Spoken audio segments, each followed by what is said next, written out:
Hey architects! Today we're diving into a key part of your Revit workflow, creating levels and grids. These tools are the foundations of any successful model, and let's get started with levels using the MGS template from the last video. If you want to follow through this episode with me, you can always download the template in the description.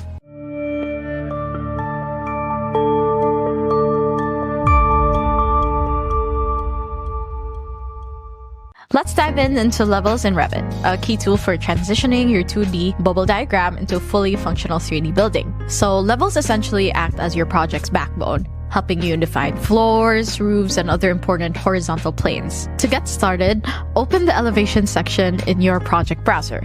You'll notice two categories: building elevations and interior elevations. For this example, we'll focus on building elevations and click on north elevation. Here you'll see the default levels that come with your template, typically starting at 100 feet. This is your base elevation and a good starting point for most projects. Next, let's clean up the levels to match your design needs. If your project, like our day spa, only requires one floor, you can remove any unnecessary levels. Start by selecting the second floor level, which will be highlighted in blue, and press delete. Revit will prompt you to confirm, and once you do, all views associated with that level will also be removed. Repeat this process for the third floor. Now, adjust the roof level by dragging it to the desired height or typing in an exact dimension.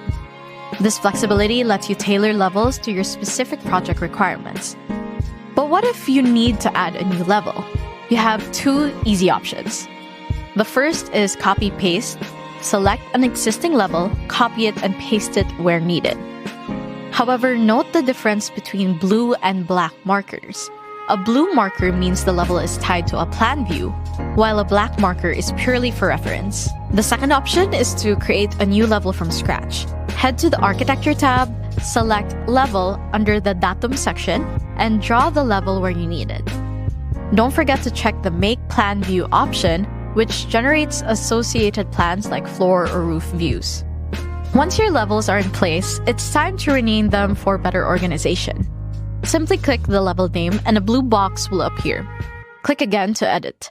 For example, you can rename one level TO Wall, top of wall, to make its purpose clear. When Revit asks if you'd like to rename the associated views, select Yes. This keeps everything consistent and avoids confusion later. Alignment is another crucial step. Drag the level ends until they line up, and Revit will show a helpful blue dotted line to guide you. You can also control which side of the level marker is visible by toggling the checkboxes at the end of the level lines. This is especially useful for larger projects where clarity is key. Now let's talk about the difference between 2D and 3D levels. A 3D level adjusts across all views, elevations, sections, and more, while a 2D level only affects the current view. For large projects, sticking to 2D levels is a smart move, and it prevents unintended changes across multiple views, saving you from alignment headaches later. To switch, simply click the 3D icon at the end of a level, and it will convert to 2D. Alright, now that we've set up the levels, let's move on to creating grids. Grids are essential for laying out the structure of your building and ensuring everything is aligned and modular. So to get started, I'll go back to my presentation plan, and I've already dimensioned the outer sides of my building. And I can see I'm working with spans of 30, 32, and 64 feet. These are pretty big, so we know we'll need structural support in these areas. First, head to the Architecture tab and click Grid. If you drop down the options, you'll notice there's usually only one default grid type, the 1/4 inch bubble. While you can load other types, this is the one you'll likely use most often. Let's set up the first grid line. I'll click and drag a grid line starting 1 foot inside the exterior building line. This offset ensures all grid lines are consistently spaced from the building's edge. Once the first line is in place, I'll extend it past the building's footprint to allow for easier copying. Next, I'll select the grid line, copy it, and move it to the next position. Revit automatically renumbers each line, which is super handy. I'll continue this process for the lines 3, 4, 5, and 6. Now for the perpendicular grids, you can either go back to the Architecture tab and select Grid again, or right-click an existing grid line and choose Create Similar. I'll drag the perpendicular grid across the model and rename it before continuing. For standard practice, we number grids running left to right and label perpendicular grids bottom to top using letters. My first perpendicular line is A, and I'll copy it upward, maintaining the same alignment.